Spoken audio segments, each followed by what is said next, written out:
Hey, it's Jordan. I am delighted to be joined by Danya. You are a worker at General Motors in Toledo, Ohio, a member of the United Auto Workers, Local 14. Obviously, there's been a lot of attention on UPS workers, among other workers, fighting back, potentially going on strike. However, UAW has been on, I'd say, a 100-year fight against General Motors. And I actually went to Detroit in 2019 after GM laid off 15,000 workers after getting a $51 billion federal bailout, I should say. That there was a strike then and a new contract. And now negotiations are underway with a potential strike if General Motors doesn't step up its offer. There's a lot to get into, and GM has basically been making UAW workers take it on the chin for decades. And there's been a lot of problems, frankly, in UAW. But you have a new president, and it seems things are going in the right direction. I think that we can all agree, all across the board, that we're not treated correctly. We're underpaid. The retirees have been left in the dust for many years because we were repeatedly told we couldn't fight for them. We now know that that's not true. It's not a mandatory subject, but we can fight for them. Temps, we've got to get them at least in progression quicker than they are. Wiping out two-tier, which I might add is more than two-tier. We have a traditional pay, we have an in progression pay, we have a temp pay. That's 3 different tiers. So, all that needs to stop. Everyone, if you're there like it used to be, after 90 days, your top pay, that's it. That's all. You're hired in, and your top pay, full benefits, whatever. I think we need to get there again. There's no reason why we can't. And I think the membership can agree to that. Everything that they disagree to, I think that is one thing they can agree to. And that's, to me, the health and safety of us breaking our bodies down due to long hours that are mandated and whatnot. I think that should be, health and safety is a big strikeable issue. Economic gains, things like that. These are legitimate reasons to go out on strike. We're not just going out on strike because President Fain wants to pound his chest and show off. That he has the right idea. He's doing the right thing. The membership is behind him, I believe. They might not be 100% in agreement with everything that he's doing, but like I said, I think we can all agree that going out on strike it's warranted, especially across the board, all of the big 3, not just GM. I think everybody in every auto of the big 3 is willing to go out, and I think they back Fain on that, in my opinion. So let's talk about where things stand. I covered the layoffs in 2019, 15,000 workers. Then, there was a strike. But since then, public relations wise, you have the big 3 automakers, including GM, pushing electric cars. We're doing everything we can to get to zero emissions, et cetera, et cetera. On paper, that's nice, but they're also trying to offer much less in wages for electric jobs, electric car jobs. They still have this 2-tier system, which has been a massive problem forever. As far as I know, temp workers who are doing very similar work to full-time workers are getting paid far less. Talk about where things stand now as far as negotiations have begun. I think the contract expires in September, so you could have a strike where, you can't speak for all workers, but where does things stand right now among you, your colleagues in Ohio, and what are the main demands you have that you want General Motors to concede to? Well, of course, we want fairness. We're not asking for more than we deserve. The pay, definitely, it has to increase. Like I said, I was hired there in 2016, and I am still not at top wage. That's how long they stretch it out for you to get there. One way that they do that is with 52 work weeks. Now, what happens there is if you have, say, a mother that's going to have a child and she has to be out 12 weeks, that would take her out 12 more weeks from being able to get her raise.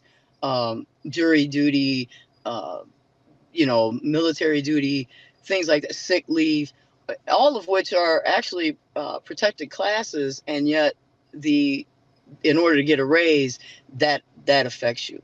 So that's something I think, we might be able to address. As far as GM, well, any of the big three, I won't say just GM, but the big three in total, you know, they've, which we've made public, they have accumulatively made $250 billion. Now, I read just recently where collectively they plan to put $120 billion into the EVs.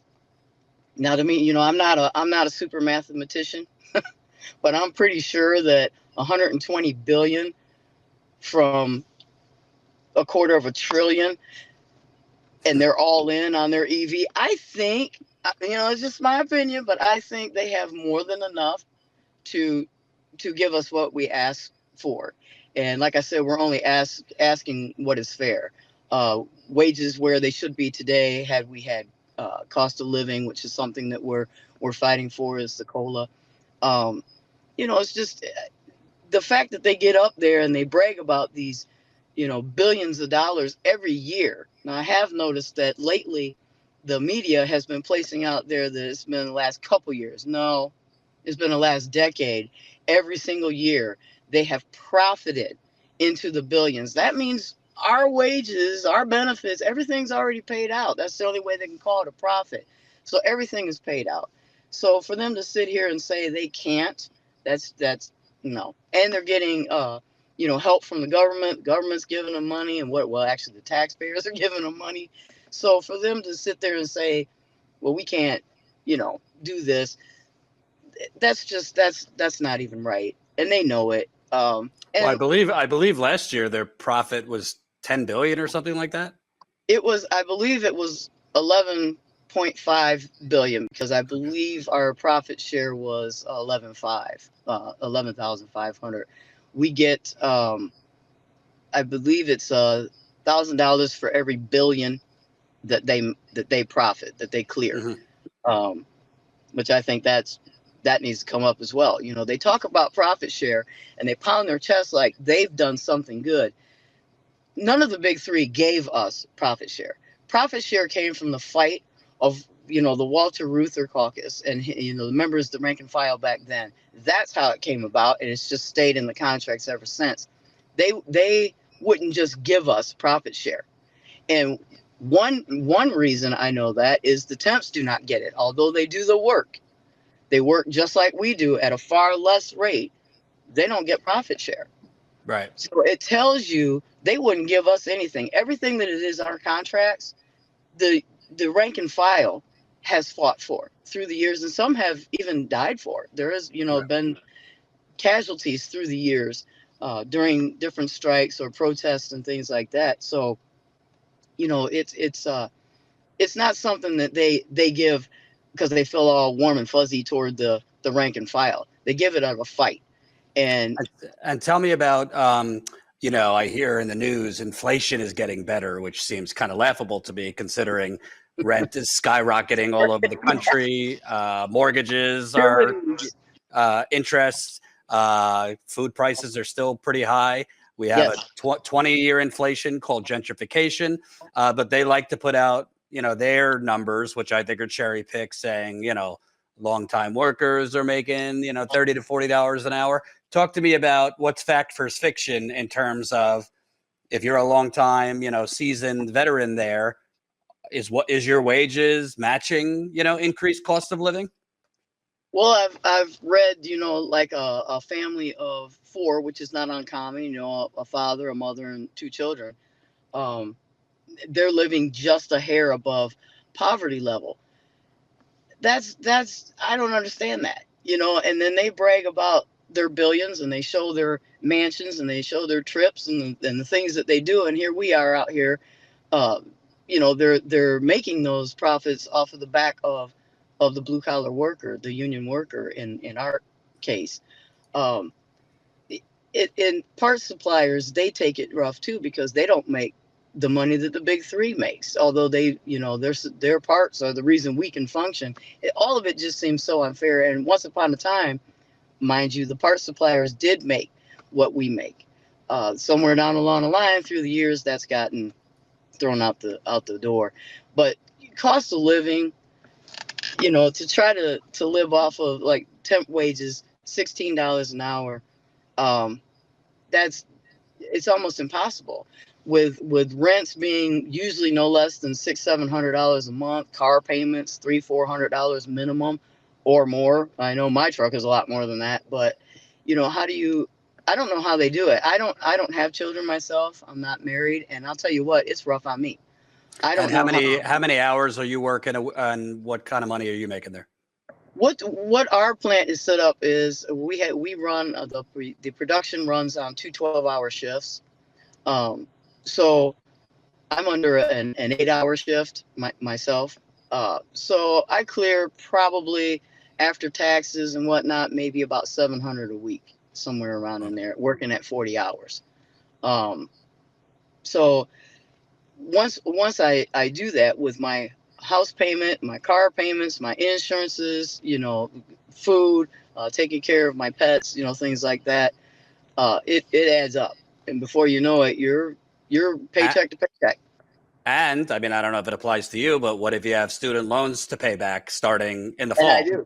I do, and we've been fighting that as well. Well, the union hasn't, but for the student loans, there's advocacies out there that are fighting that as well, because when they were taking uh, money from me, the school, and they would not, mind you, they would not negotiate with me to pick a plan. And I'm going to tell you what they said to me. I offered them $100 a week, which is pretty good.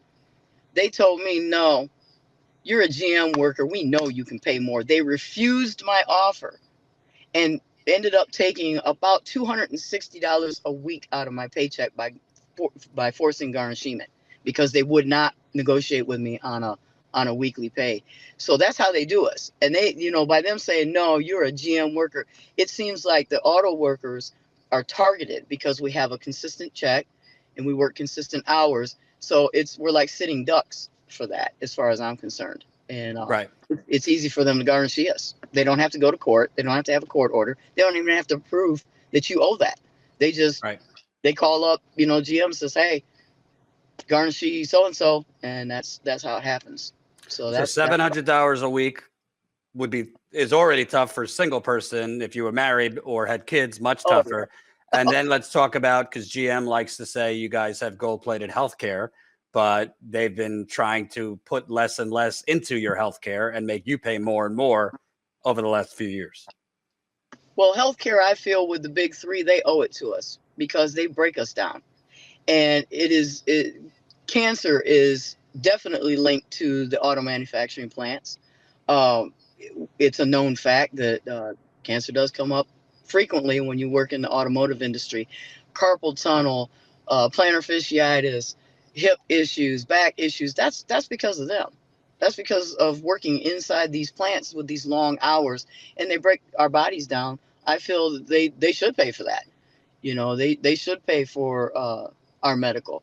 I don't even think we should have a copay right now. I don't know about the other big three, but for GM, we have a $25 copay. I don't think we should even have that for every office visit. We have to pay $25. A situation like mine, I happen to have plantar fasciitis, so I'm continuously in there, and every time I go into my doctor's, I gotta give them $25, $25. Mm. And then I have to come out on medical because I'm getting shots and treatment, and then that's another situation. They have Sedgwick that's over that. Sedgwick drags their feet. They're known for it throughout the auto industry. It gives our union representatives a hard time. We're constantly fighting against them. The benefits reps and whatnot are like, why aren't you getting the paperwork done? They decide if your doctor is right to give you, time off or whatever, and they make a decision, not ever meeting you, just strictly by notes or whatnot. They make decisions, and frequently it causes problems for the worker. Sometimes they're terminated wrongfully. Eventually they get their job back, but there's damages in between. When you're terminated, you're not fired, you're not getting paid, and you can't collect unemployment. So it makes it really rough on the person, and they've been terminated for nothing. They've done nothing wrong. It's just Sedgwick dragging their feet. Now Sedgwick is a GM. Their GM pays them. I don't know about the other big three. I don't know who does their medical or how that goes. I can only speak for my situation. And Right. Sedgwick gets paid by General Motors, as far as I know, and they deliberately drag their feet. I think it's unnecessary. And could you talk about with the current negotiations? Obviously, GM and the other big automakers have been pushing their investments in electric vehicles, which public relations wise looks good. The planet is on fire, but it sure seems they want to pay a lot less for those jobs. I don't even Oh want to yeah, get in. I don't even want to get into like AI and replacing yeah. jobs with AI. Uh, Talk to me about how is that affecting you and other workers? Because are your jobs safe if they're trying to push more and more towards EV, and then with electric vehicle manufacturing, offer you less? Well, as we know, if EVs come in, obviously powertrain and engine plants, things like that, you know, we would probably be slimmed down, and that's what President Fain is stepping up to the plate for now. You know, there. I'll give you an example. Lordstown, they sold, closed, whatever they did with Lordstown. That was another. I don't know what was going on with that. Uh, and then they turn right around and build a battery plant right behind it, non-union at the start. Um, and I mean, what is going on here? So what I see happening I was is I was I was there, by the way. I spoke with the union there. I remember okay. Trump told folks, don't move. Yeah, didn't work out. Yeah. It was sad, and I'll tell you what. There at the time, their president Dave Green, who's now Region 2B regional director, what a fighter! He fought with everything he could to try to stop that, but he was up against some. What I feel, I don't know if he would say the same thing. I can't speak for him, but how I saw it on the outside looking in, he was against corruption back then. They weren't trying to. I don't feel that anyone was really trying to stop that. It seemed like it just kind of flowed through and it was allowed, and boom, they were gone. And then somebody else was in the building building the very thing that GM said they couldn't build there. Um, and now they're in trouble. Lordstown's in trouble now. Now they're folding. I don't know. And then GM's got this battery plant behind them. Well, GM comes in, they close these plants down, and then they turn around and bring in a battery plant right behind them, non-union. So it seems to me like the game is, let's close down these union shops. We'll disappear for a year or two, and then whoop, we'll come back in and we'll build something and we'll hire, without the union. What they might not have expected was for the membership to vote union back in. So now they're under negotiations right now, trying to figure out what they're doing. And President Fain has made public announcements that he's trying to roll in the battery plants and into the national agreement, which would be the best thing to do. I think it's a fair thing to do. I think the big three shouldn't even battle that. They know that you know they're going to have to do something with the EV when it comes to the union. We're not going to back down on that. We're not just going to let them have it and walk Right. away. You So know, one thing that really strikes me is in covering UAW and other unions over the years, frankly, there's been corruption at UAW, as you know, and there's been kind of this leadership, not forever, but I'd say the last 20, 30 years, that basically told the rank and file, we got to take it. right, We take the crumbs, or we're out of work. And they were too cozy with GM and corporate leadership, and it seemed to me more willing to just fold the tent. Where, from what I've heard, you've mentioned the new president seems to be much different, Sean Fain, and yeah, seems to be more on the floor with the workers, shaking hands. yeah. He's been kind of more aggressive in his stance against General Motors, way less cozy. Can you talk about the change in leadership, and do you think that potentially if GM offers more crumbs that you could see a strike in a month or so? Oh yeah, I don't think President Fain is at all afraid to strike. I don't know his strategy on the strike. I don't know if he's going to do one or all. I don't know how that's going, but I do know he doesn't have fear to make a move. And I feel he has every right to do that because they are profiting into the billions every single year, and I think he's right to do what he's doing. And I back him 100% on his approach. Um, I will say this: his reaching out to the media, by him doing that, in my opinion, has really caused the big three to come out and try to explain. I've never seen them try to come out and explain our packages, our wages, our this, our that. And, they want the public, to the court of the public eye, they want them to feel, oh, poor big three, you guys you're taking it rough. But then they turn around and they brag about over and over the billions and billions of dollars that they're making every year. I feel you can't have your cake and eat it too. You can't sit out here and say that you're hurting and then get on, national TV and brag about the billions that you're making every year. And I do believe that there is media that's on their side. I've seen media get out there and kind of belittle President Fain without just cause, in my opinion. I think he's doing exactly what he's supposed to do. He's a labor leader. He's supposed to do a labor movement. And since Walter Reuther and all my years that I've been involved with the UAW, including family members, it's not just me. I have a history of family members in the UAW. I've never seen such action since the death of Walter Reuther, until now. And I want to personally say I feel he might be our Walter Reuther of our time. I think he's taken a militant stance, and I admire that. Some people don't. We still have some friction there of, his approach. But what I've read from the media is he has a quote fiery anti-corporate rhetoric. So it seems that the media doesn't like him so much. Right, because he's shaking things up, and people tend to not like change, and when you look on a scale of billionaires, trillionaires, and even millionaires, they kind of click together, the little 1%. So when we push back, when the peasants push back, it unnerves them.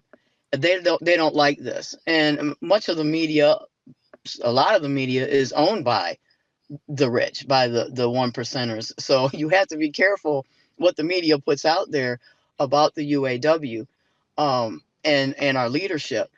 To attack President Fain, I think, it's a tactic to try to get, the public to say, well, don't listen to them, they're radical. They should leave things alone. In their eyes, if it's not fixed, don't, if it's not broke, don't fix it. But I think with us on our side, I think Fain's doing exactly what he should do. And I think he, if it needs to be a strike, it will be the fault of the big three. He's telling them, this is what we need, or this is what we want. And you have more than enough to give us that. So if you choose to not do it, then yeah, it is them. It is the big three that's choosing a strike, not the UAW. They have the means to do what we're asking. And let me just read this because I found it interesting. This is from Axios. Traditionally, union focuses its bargaining attention and consequentially potential strike action on a single automaker, eventually striking an agreement that serves as a basis for deals at the other two companies. But sources involved in negotiations say Fain could break with convention and attempt to negotiate deals with all three automakers at once, posing the possibility of a pulverizing strike affecting all three automakers and some 150,000 UAW workers. So technically, could have a strike all at once of all three. I mean, that's not definite, but depending on the strategy taken, Yes. you could have, tens of thousands, if not over 100,000. 100,000.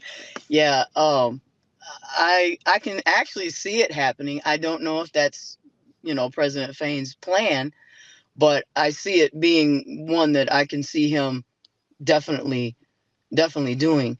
And it's something that the big three need to truly consider, because it's a power that we have. It's our only strength is to strike.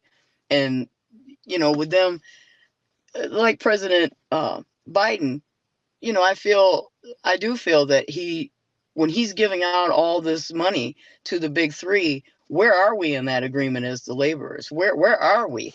And that's another approach. There's a lot going on that I feel Shawn Fain is making the right decisions on. Should we back, the president if he's not including us in these labor agreements with the big three? Should we back them? That's up in the air. You know, approaching the big three, knowing that they have more than enough money to give us what it is that we deserve, not what we're crying for, but we actually deserve. Um, I think he has every right to make a militant approach like that. And if he took all three out, I applaud him. It's about time that things get shook up and things change. I feel that the reason that all the contracts were up at the same time is because they were so cushy with the union that they didn't have to worry about it. They could have all the contracts up at one time and, oh, we're not going to worry about it. We'll put up a little, dog and pony show and make everybody think that we're enemies or whatever. And then behind the scenes, we obviously know what was going on because, Right. People have been convicted of corruption through, the big three and the UAW. And by the way, the federal government before Biden and under Biden are giving free money and subsidies to the big three to increase EV production. So, Biden, says he's pro-labor, but I disagree. Right. Last question. Can you kind of talk about, you hear all these slogans, Biden, restore the soul of America, he ran on, Trump, make America great again.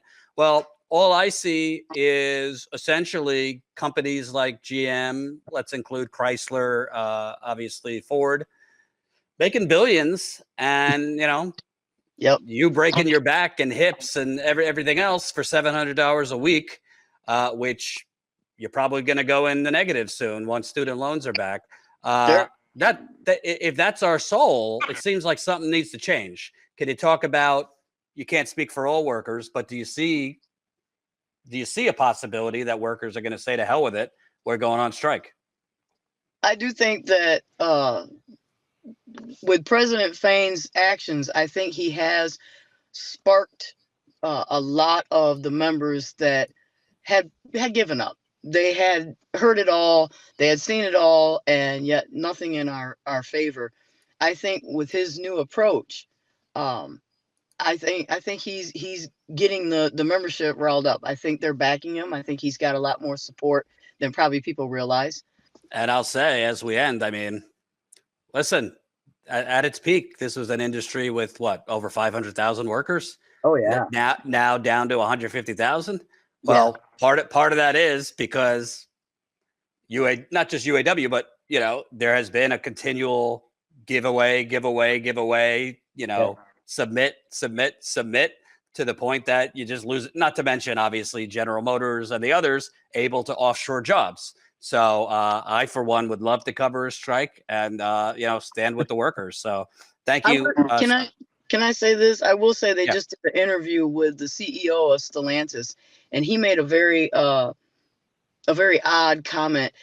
They showed that he's done a 72% wage increase for himself, while the workers have done 6% over a period of time.